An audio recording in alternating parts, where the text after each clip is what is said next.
Blessings and greetings and blessings, blessed souls. We're alive because we're meriting to stay alive in this most existential moment with the intention of being connected and configured within the universal paradigm, the eternal paradigm of Torah Chesed, instructions of kindness, Torah Chaim, instructions of life, Torah Rachim, instructions of mercies. This morning it was last night, I was reviewing a teaching from the Lubavitcher Rebbe, Tafshin Chaf Dalet. It would have been 1964, almost 55 years ago. The Rebbe expressed an axiomatic statement, Ayedei Avado So, Nasebo Hashrat Shechina, that through a human being's service to Creator, which implies also in fellowshipping in human beings, men and women, there is something which is produced within a human being, that human being becomes a vessel for Hashrat Shechina, the indwelling of divine presence. Now the question becomes, what type of service do we generate as a human being that we should be privy, that Shechina, divine presence, should dwell within us? You can learn more about that by learning Torah, performing mitzvot, commandment, and as well engaging in countless number of acts of kindness towards others and also towards yourself by doing the right thing, removing unbefitting emotional attributes such as hatred, jealousy, and competition with other people. But there is a order, and a historical order, of those who have preceded us, who have experienced Hashrat Shechina. And Shechina medaber b'toch grono. Human beings, men and women, who have been privy to experiencing the divine presence as they speak prophecy. We're talking about the prophets, of course. And from the Midrash, Lechach Tov, in Parshas Baaloscha, it is taught to us that each and every prophet who merited to say prophecy were able to do it according to their own ability, his ability or her ability. The Rambam, in his epic work Mishnah Torah, teaches us as well there are various levels of prophets.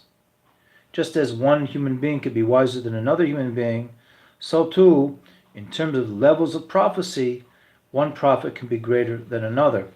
And you can learn more of that by going again to Mishnah Torah, Laws of the Foundation of the Torah, chapter 7, Law 2. And again in Rambam's other work called Shmona Prokim, the 8 prefatory chapters to the Rambam's elucidations on Pirkei Avot, the first form of Chassidut, of teachings of piety for the nation of Israel, and therefore for the world, the Rambam mentions that you can go and learn many statements in Midrash, Haggadah, and in the Talmud, that certain prophets needed to receive their prophecy as prophecy was concealed behind many concealments, veils, while other prophets saw a Creator concealed by less veils. This depended upon how close he or she was to Creator and whatever level of prophecy he or she were able to be privy to merit, to receive. Rambam, in his Guide to Perplex, wants us to know that we should be very careful not to be misled when we read scriptural depictions and recordings of prophecy that was only one type of prophecy.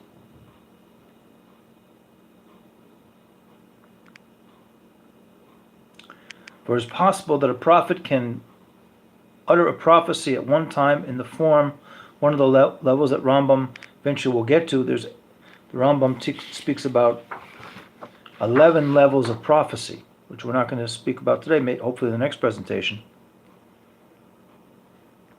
And as well, a prophet does not say prophecy continuously.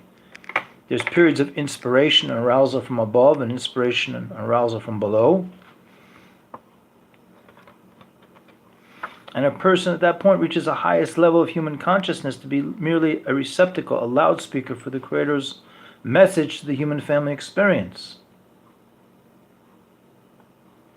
And at that point, where a human being becomes a prophet and experiences prophecy, they go beyond human consciousness and to the fact that he or she can actually lose their faculty of reasoning, because they're interacting with a level of reasoning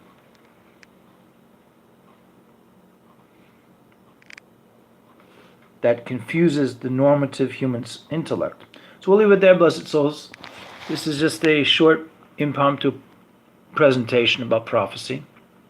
And hopefully this will arouse you to want to learn more about prophecy from the written traditions of Israel and the oral Torah traditions of Israel. This all manifest and transpire in a way that we should all experience by way of our divine service and fellowship with other human beings upon this blessed planet. 7.5 billion human beings gleaming and streaming within creation, this generation, soulful revelation, that we merit to the Hashrat HaShekhinah, the indwelling of Shekhinah within ourselves, and ultimately the spirit of prophecy, which is talked about in the book of Joel, chapter 3, verse 1. You can go look that up for yourself. Shall manifest in the way of Ahava Chad, one love, Gorel Echad, one destiny, Kulanu for all of us, but Darki Shalom, Darki Noam, in a peaceful and pleasant manner. And as I sign off, just to remind everyone, I remind myself before anyone else, I've got to be good, you've got to be good, we've all got to be good, because Atevatov Lehetiv, it's a nature to do good, and the Creator was the source of our goodness. Wait so patiently for us to activate that goodness, that ultimately all human beings upon this face of the earth, acting in a way that should never be construed and understood and misperceived as an insidious form of eugenics. This is anti-eugenics meditations, blessed souls, that we should be all become faithful stewards of the earth to make it more sustainable and attainable and lovable, and to remove the troubles that beset our little mustard seed that is floating in space for millennium and shall continue to float through space for millennium, hopefully with an elevated sense of the universal redemption speedily in our days.